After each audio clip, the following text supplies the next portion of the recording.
advised that the views and opinions of the hosts and guests do not reflect those of the station.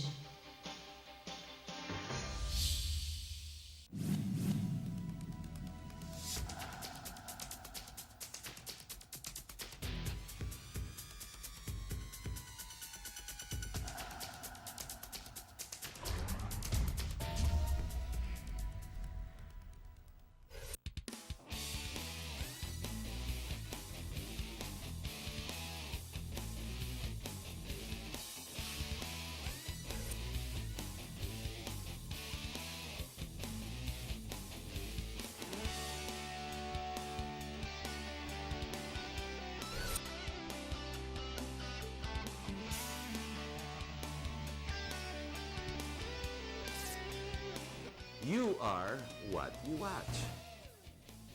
Hello, my name is Harry Tambuatco. Welcome to our program. It's August 26th, and we have Luneta, the Luneta movement. Can we call that people power? You be the judge.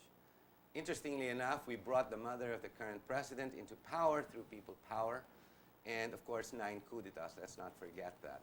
And now, in the middle of his term, right after the sauna, his 4th sauna, we are now bringing in the first people power.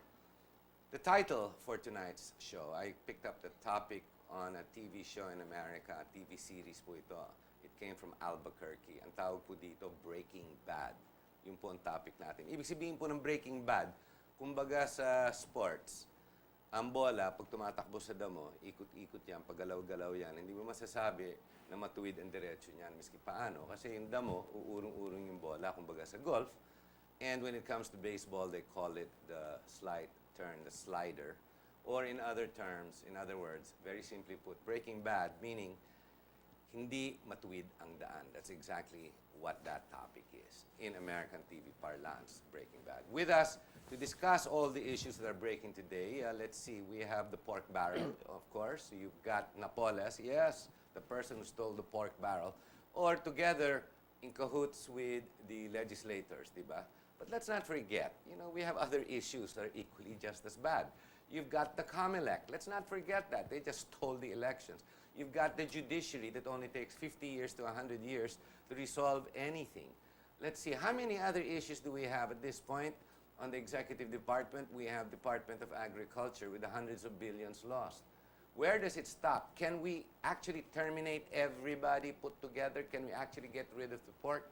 These are the issues we will discuss. With us, we've got Dr. Rene Azurin, columnist, Business World. You all know him. He's been on our show many times. And he's been raging in his columns in the past 2-3 weeks. That's why I asked that he be here tonight. And we also have Professor Gil Santos, chair of the Center for Futuristics. I hope you enjoy what we call this discussion. Tama ba yun? Discussion or revelation? Yeah, interaction. Let's start it this way. Actually, I always like to think that it's since the birth of the Republic, so 1944-45, but Gil corrected me before the show. He said, hang on, Harry, even before the birth of the Republic, yung pork barrel became a big issue when it comes to the history. Ako naman, the only reason I say birth of the Republic, because yan sinasabi mo Republic of the Philippines. I believe every single one, when I say all, capital A-L-L, all our leaders, be it appointed, elected, have failed the Filipino people. If we are to measure today as the statistics, as the basis of success or failure, they have failed because they have ripped off, they have stolen from the government, from the people, and they have retarded the progress of once the tiger of China, of Asia, right under Japan. We missed our opportunity, and we continue to miss it because of their incompetence, greed, and ability to steal. Points of view. Professor. Okay. I look at this as something that has been embedded in our culture. And number one, the pork barrel concept is one that was inherited or imposed on us by the Americans. You see, the Americans came here at the end of the 19th century. Therefore, in the 1900s, they were here, and by 1910, they were starting to get the pork barrel on. In fact, the first pork barrel case, in that sense, was raised by the late Senator Juan, Assemblyman at that time, Juan Sumulong, in 1921. You see, and that was the time when we were trying to be a part of the United States So Commonwealth. 1921 pa lang, nagnanakaw na Yes. sila, magnanakaw na pala si Simulong. Yes, hindi si Sumulong. Siya ang opposition kay Quezon. Siya, so si Quezon, ano na, Yung- kurok na, yes, magnanakaw na. Oo, yung kanilang partido, yun ang gusto nilang makakuha ng pera. Dahil that's the only way they can get into an entrenched power. That's Ayun. politics.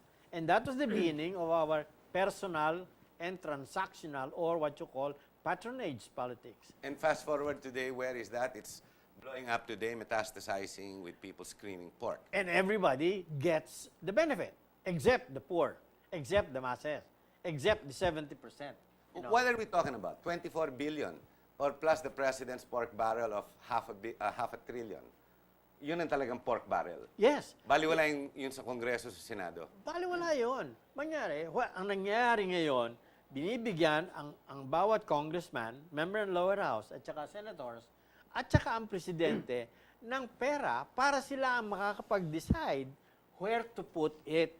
And because of our personal and transactional politics, kung walang cash sunduan, walang mangyayari.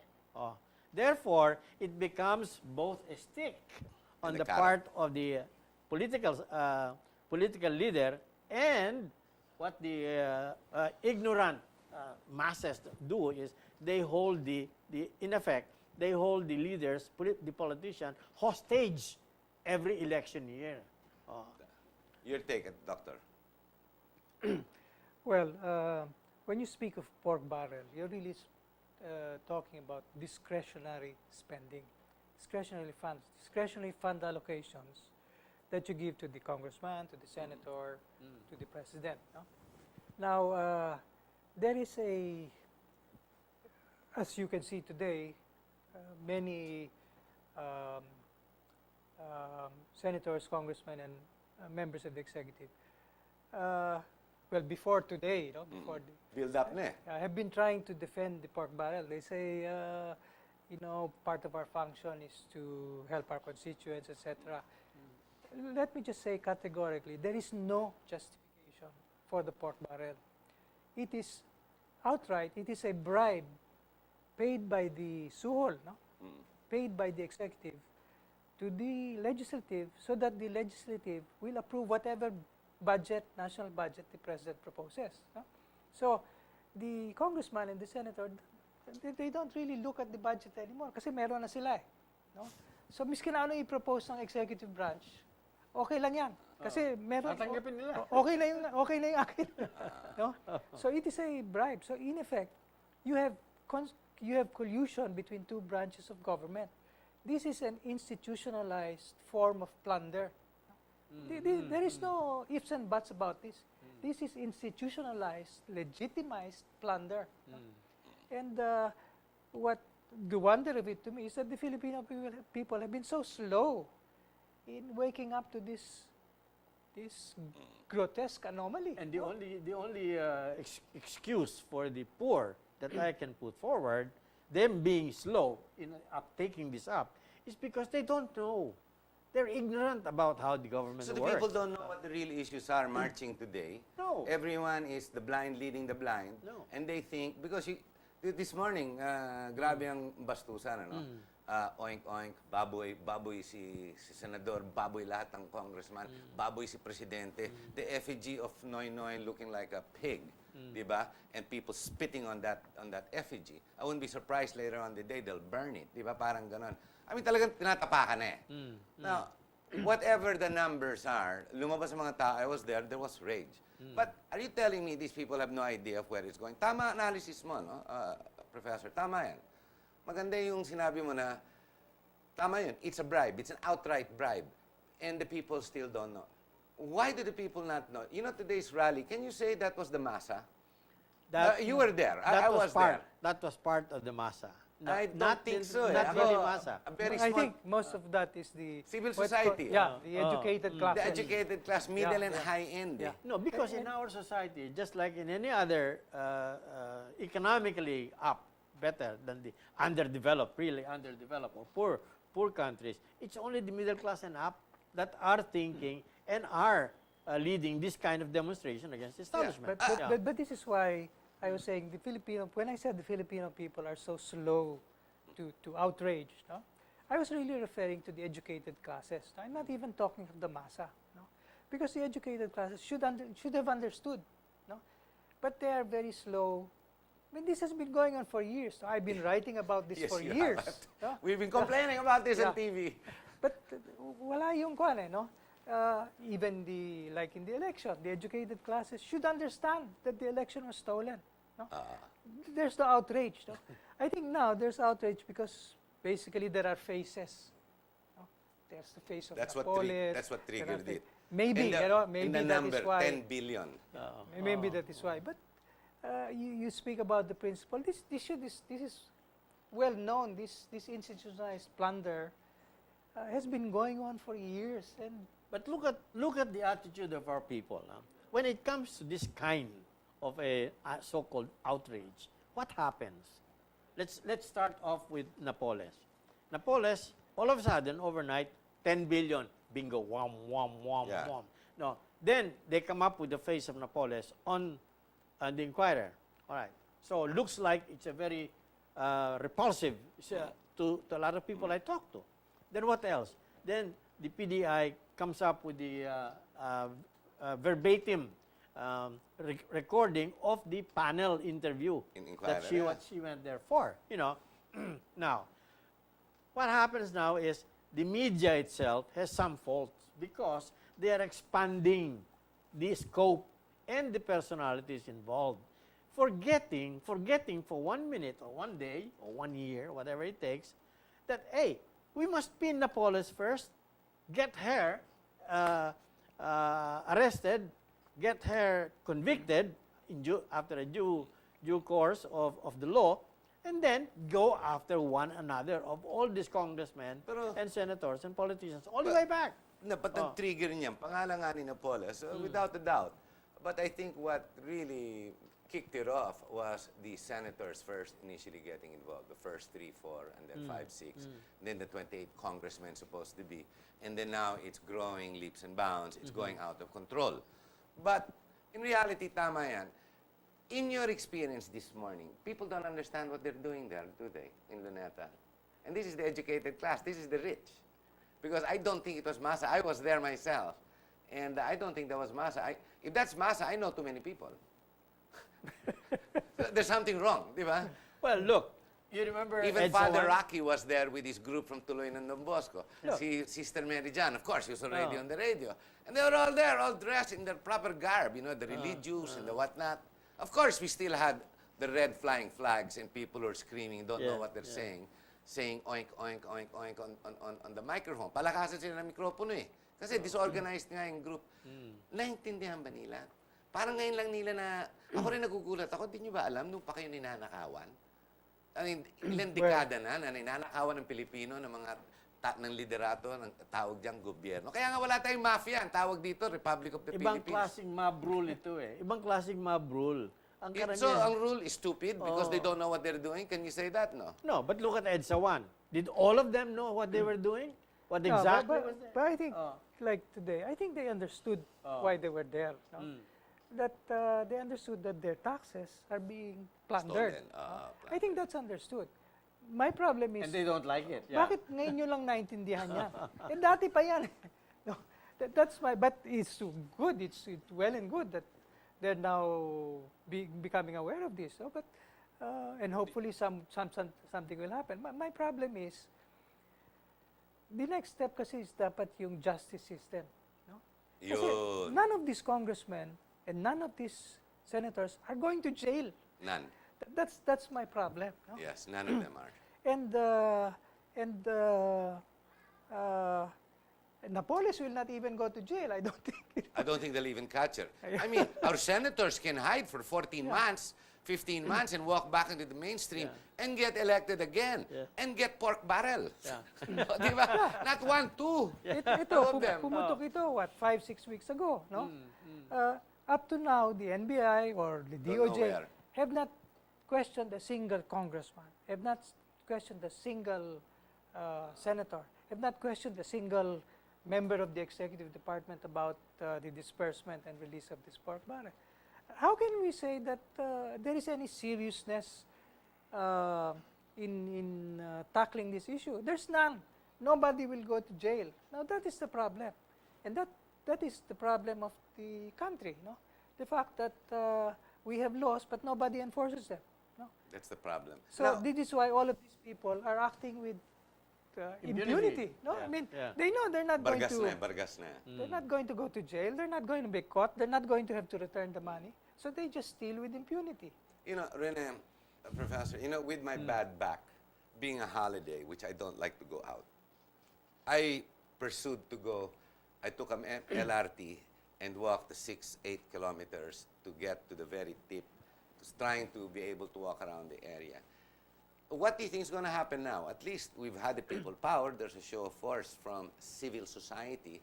This is the educated class. Ha? It's true. Hindi talaga masa yung pumunta ngayong umaga. Sa Luneta, ha? Ano mangyayari ngayon? Wala. Lulukohin lang tayo ng gobyerno. Mas lalo na tayong lulukohin. Well, anong nangyari yan? Sabi ni Pinoy, aalis na ng Friday pa yun eh. O nga, aalis na ng PDAF. But still the congressmen and the senators Who will decide? can recommend. Hindi dapat ganun eh. You know, like I said, we're not going to just come up here and complain because we're going to be part of the problem if we just complain. Now, I am suggesting that what should be done is this. Nagtataka nga si Dr. Rene.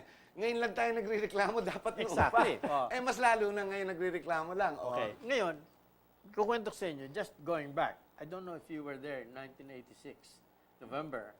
The Futuristic Society at that time, Philippine Futuristic Society, the precursor, the president of the Center for Philippine Futuristic Studies, nagkaroon kami ng ng 4 na araw na missioning doon sa taas ng SGV, no?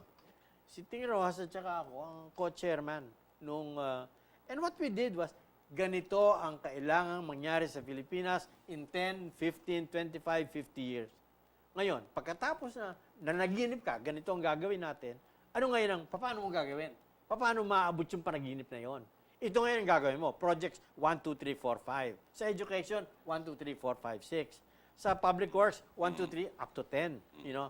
Sa foreign affairs, ganito ang gagawin mo. In short, there are 18 basic departments that we said should be concerned all about these issues. Ano nangyari? Tinanggap ba nila? Hindi. Dahil wala raw pera. Tinanong sa akin, magkano yan? Kako, libre yan. Binibigyan namin sa inyo libre. Hindi, magkano namin para gawin namin at makuha namin yung ating panaginip na sinasabi ninyo, magkano ang gagastos yan? Kako, 28 million. Nung araw, Eh, lahat yan, makukuha mo. You will get the representative thinking. Pero inatrasan nila. Inatrasan nila daw wala raw pera. Yun ang kanilang katwirang, walang pera. No? But, what I'm saying is, in a corporation, in a private corporation, you have to have a corporate plan. Otherwise, you're fired. If you're the head of the company, you don't have a vision, you don't have an idea where you're taking the We corporation. tried to fire the 86th president with 9 coup d'etats and failed. And instead, what we got was the blackouts. And then we put her son back on. After keeping the Cojanco clan in power for the last, 5 decades. Well, this is what I'm saying. What we should have really is a vision. Saan natin dadalhin ang Pilipinas? And this is the job of all the 3 pillars of government, the executive, legislative, and judiciary. Okay. We're at the bottom of the hour, ladies and gentlemen. We're going to have to take a break. Ito, food for thought. Kung tanggalin natin ang presidente at lahat ng kabinete niya, tanggalin natin lahat ng Senado, magnanakaw eh. Tanggalin natin lahat ng Kongreso, magnanakaw. Isabay na rin natin yung nagnakaw ng eleksyon ng COMELEC. Kasabay na rin natin yung incompetence ng judiciary. Anong matitira? Sino kaya sino aayos ng kalye? Sino aayos ng batas? Ano mangyayari po sa atin? Pwede kaya yun? Sa galit natin, tanggalin natin lahat. Ano ngayon mangyayari? Pagbalik po natin, pag-usapan po natin yan when we get back. Let's talk of the issues on where we should go, how we can promote a proper direction, and how to educate the people on what truly is happening. We'll be right back. Mindset.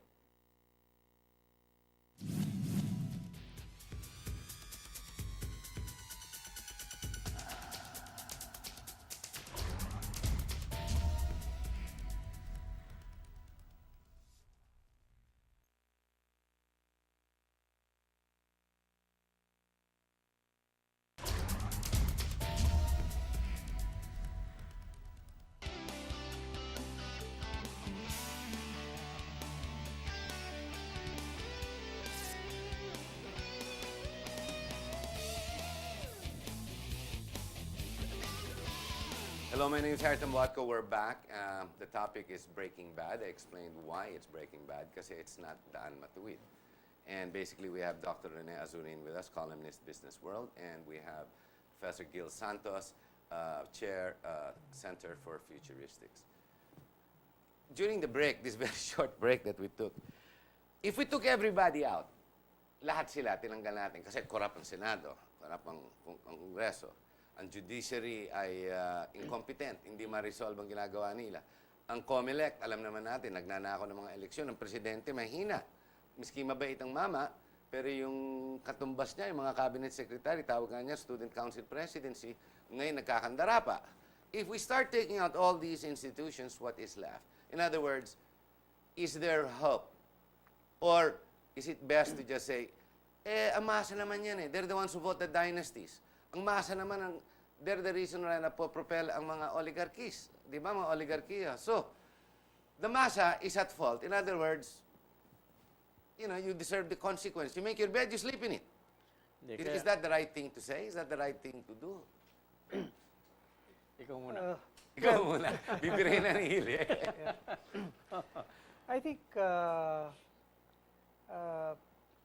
first thing that has to be addressed is the justice system. For our society to survive, to continue, to progress, I think the thing you must fix is the justice system. I agree with you, actually. If you want to perpetuate a rule of law, which is needed for an orderly society, then the justice system has to work. The law enforcement has to work. And Redress. And so this is, however we will do it, this is the thing we need to prioritize. These senators, these congressmen, these executives who stole should go to jail, and they should go to jail quickly. Hindi 50 years from now. Patay na sila eh. Oh, it should be, if you want to... Sama mo na COMELEC. Dapat Of sama mo course. na COMELEC dun eh. Of course, in fact, I'm so distressed that the people don't care. That they stole our money. They stole our democratic right. Yeah, they stole the election. They stole the election. That's and we don't care. I mean, we apparently don't care. So we need to fix. For me, the priority is fix the justice system. However, we will do it. An independent judiciary, independent funding, more courts. Better. But Pinoy just turned down. He just took off the head of the judiciary middle last year. He was successful in taking out its head. And to prove to the country, this guy stole money with his $110 million savings, di ba? Regardless of it being illegally obtained. Di ba? He was able to take him out.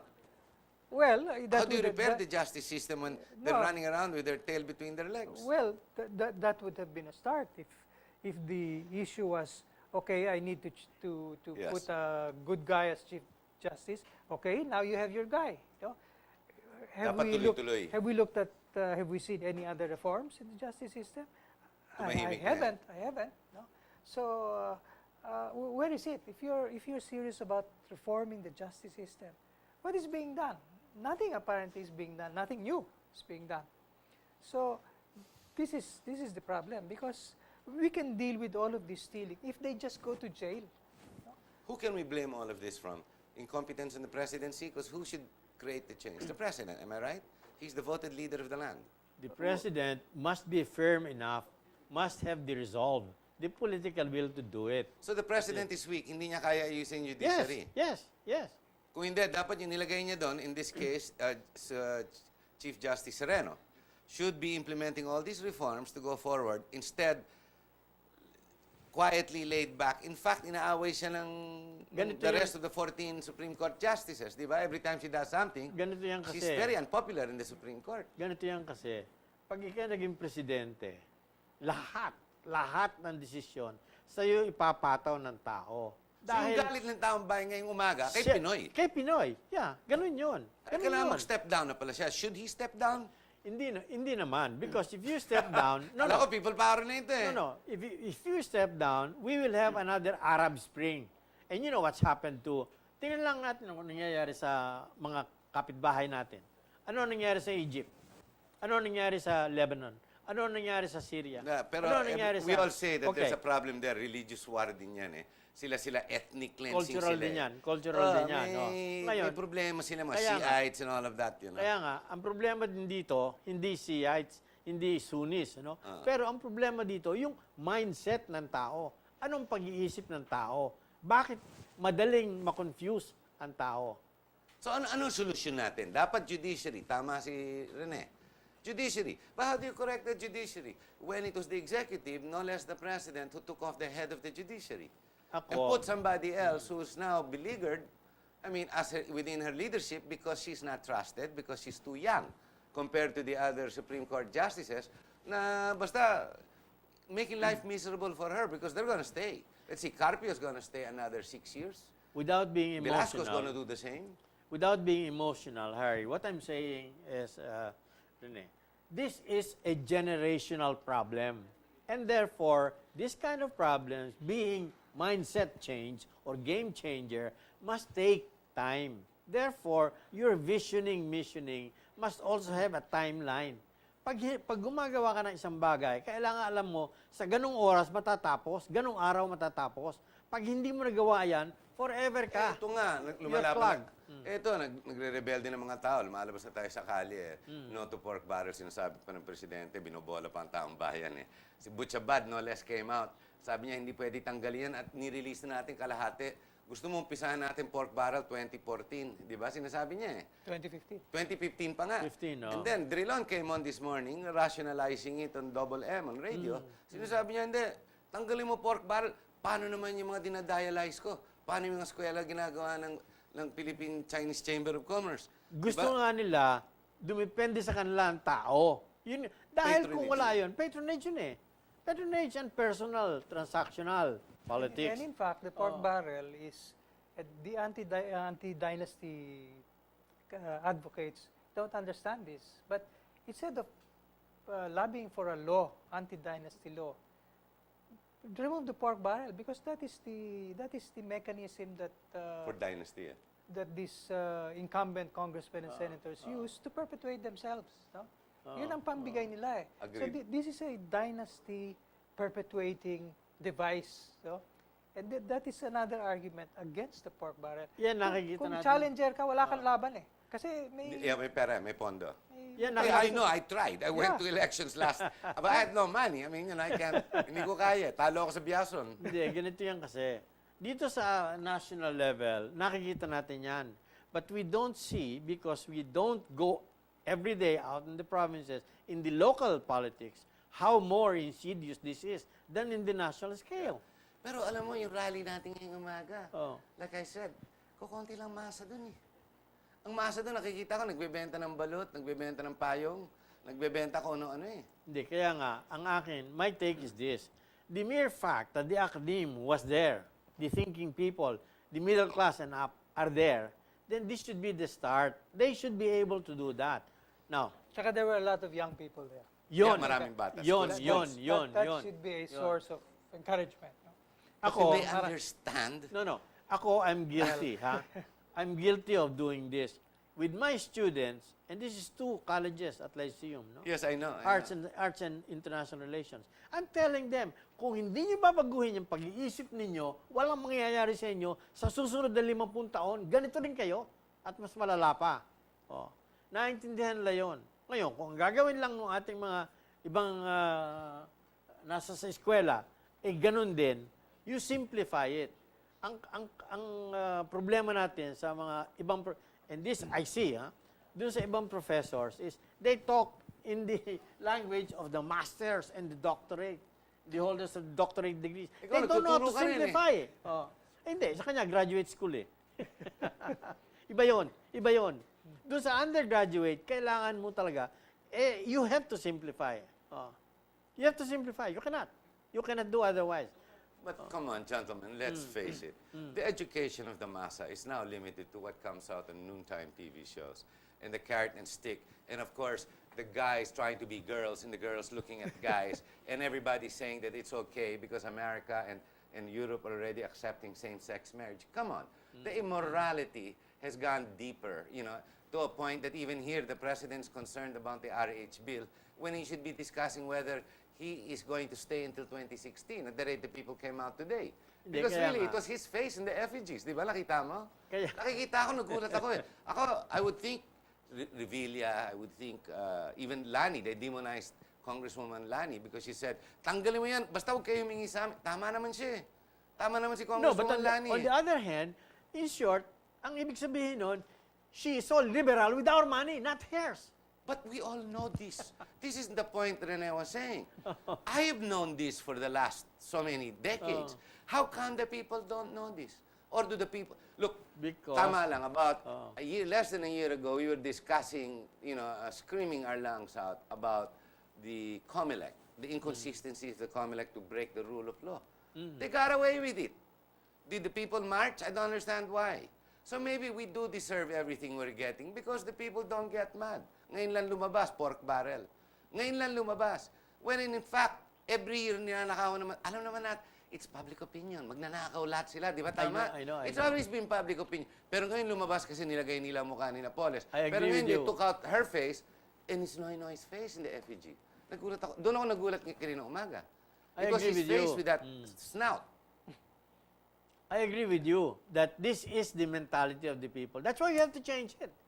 Does the president have the competence to actually change it and to put it back on track? Because matuwid na daan. It's breaking bad at the rate it's going. And I'm not sure he's a bad man. I doubt that because when you get to know him, he's okay naman. He seems to be a formidable person. But does he have the competence?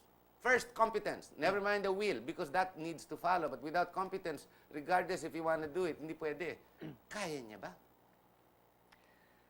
I think, kung personally hindi niya alam kung anong gagawin niya, I think there are enough competent people around him if he will listen to them. I think there is no shortage here of Competence. competence or solutions. But no? does he? Now, the problem is nga, will he listen to them? No?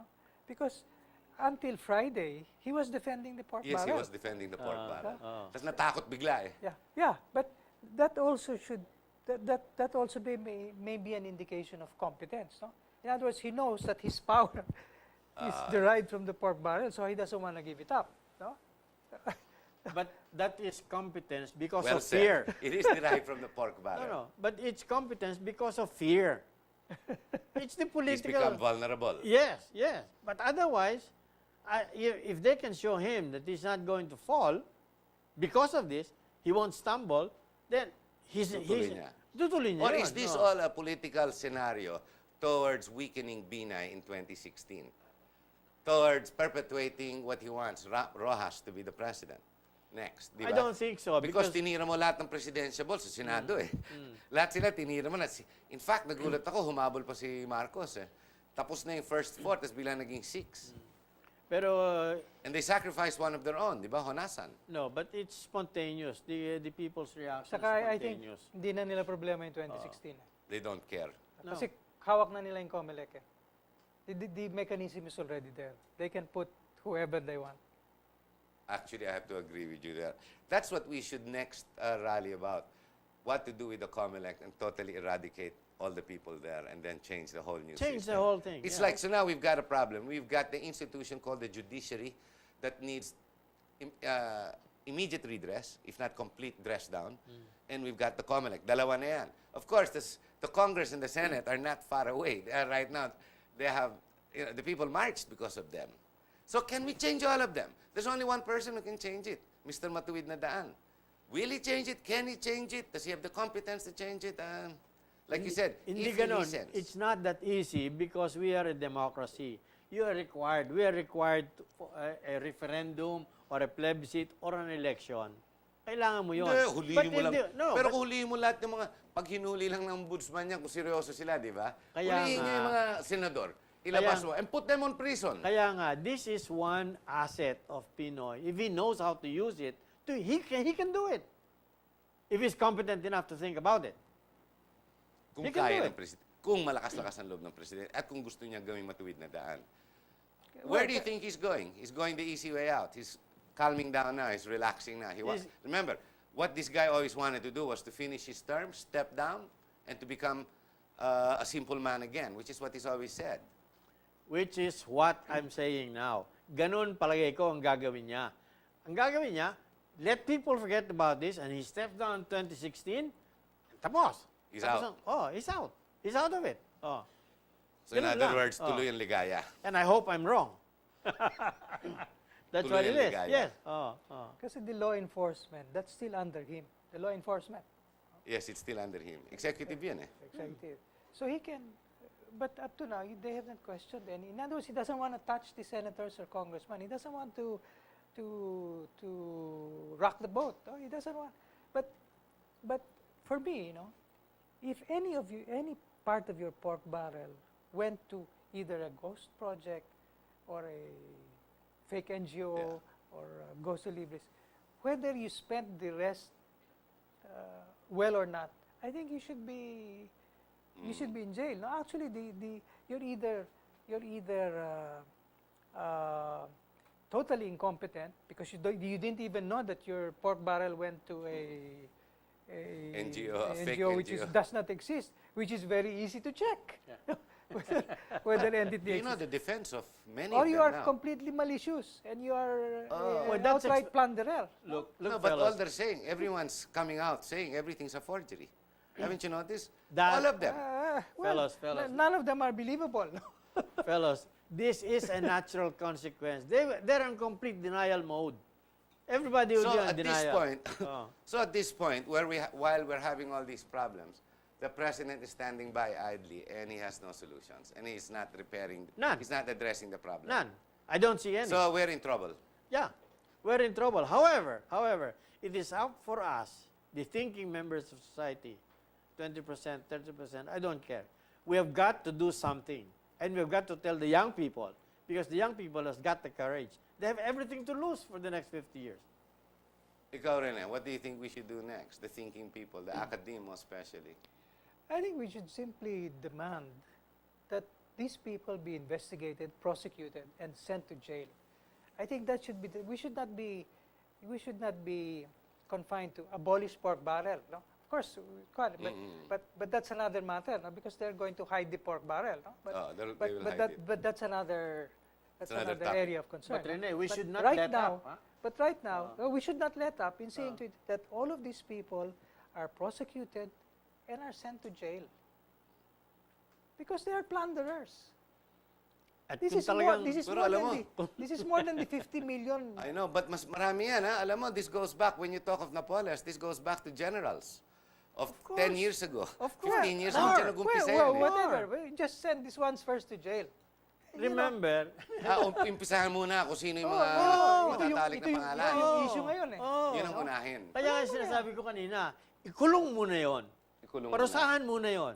Pagkatapos, isunod yung sino man susunod. At kung hindi Sino niya man gawin, bali wala mangyayari. Oh. Where do you think it's gonna go now? Everybody went out today. Tingin mo lalabas naman ang taong bayan? Do you think we will rally again another time? Kung tayo titigil pagkatapos nito, ayun, titigil din ang taong bayan. Will we stop? No. You were there. I will not Will it stop. stop? I will not stop. I will not stop this. Ako, I heard it from the people this morning. If there's one thing I did realize, they're gonna be consistent. Yeah. They're gonna continue this fight. Yes. Let us hope. No?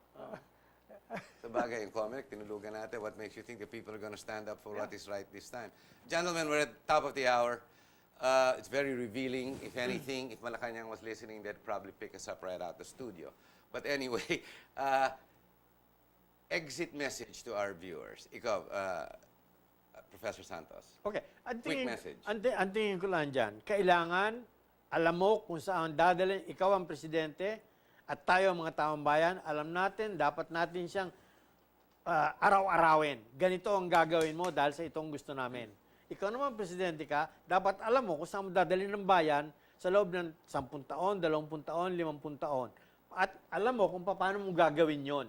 At ilaladlad mo yan sa umpisa pa lamang ng yung unang araw sa opisina, ilaladlad mo yan, sasabihin sa bayan, ganito ang gagawin natin. Ganito ang this is going to be our accomplishment. There's a timeline. The time horizon must be followed. If I don't follow it, I'm out. You can recall me.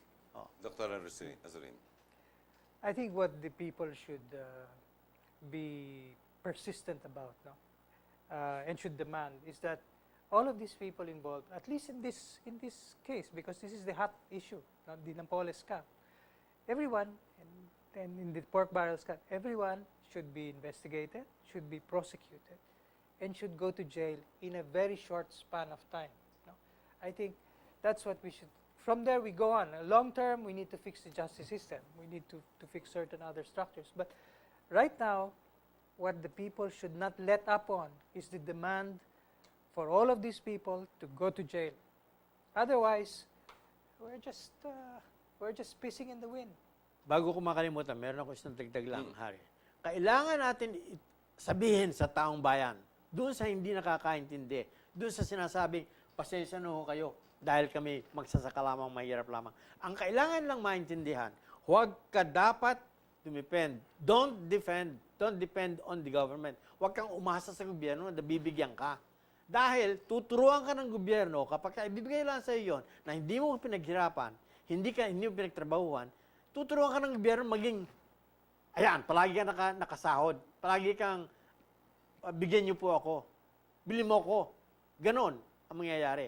Hindi ka matututong magtrabaho, hindi ka matututong mag-isip, at hindi ka matutong umunlad. Ganon lang yun eh. Oh. Thank you very much. We hope you've enjoyed our show. Obviously, we cannot let up. Mangmang ba ang Pilipino? I think so. The civil society, those who care, who have the money, education, they'll go out, but will you go out again, out of the comfort of your homes, your security, and the monies that you have amassed? Because many of us also have friends of these people who are in government and have possibly even made money out of them. So I don't know. Love of country, is that the real issue? Or is it a dead-end street? Ladies and gentlemen, the topic was Breaking Bad. You be the judge. Maraming salamat po.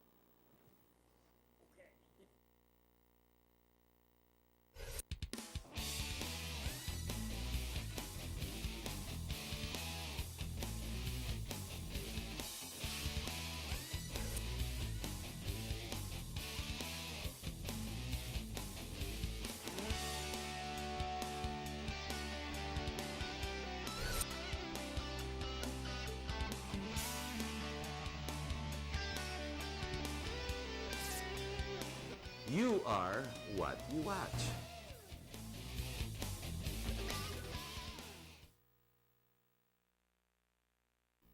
Who pay taxes that are below 200,000 pesos? For GNN, Rosan de la Cruz, News Force. For your comments, feedbacks, or videos you want to share with us, email us at info@gnnTV-asia.com. We are your voice for change. Our anchors and reporters will keep on bringing you updates and latest stories, fair and balanced news, comprehensive reports that take you to the heart of the action. You are tuned in on Channel 8 on your Global Destiny Cable and on GSAT Channel 1, carried by 300 cable TV operators and broadcasted via UHF stations nationwide. We are your global news network committed to nation building. I'm Lorraine Mata, and watch for these stories on your Global News Network. Here are the headlines on News Force. Friends and relatives mourns for Cristel Tejada's death. UP faculty members urges Chancellor to resign. President Aquino orders government executives to draft Saba roadmap. Millions flock at Vatican to witness inauguration of Pope Francis. Government infrastructure projects are overpriced, says Commission on Audit. Supreme Court suspends implementation of reproductive health law. Bus station blast in Nigeria kills 20. And actress Lindsay Lohan enters plea with rehab to settle criminal charges. Fair and balanced news. Comprehensive reports that take you to the heart of the action. This is News Force.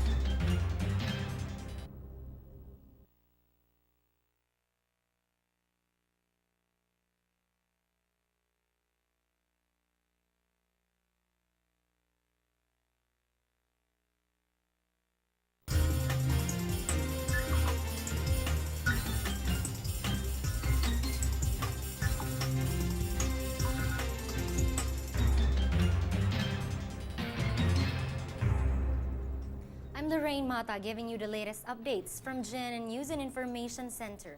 The news.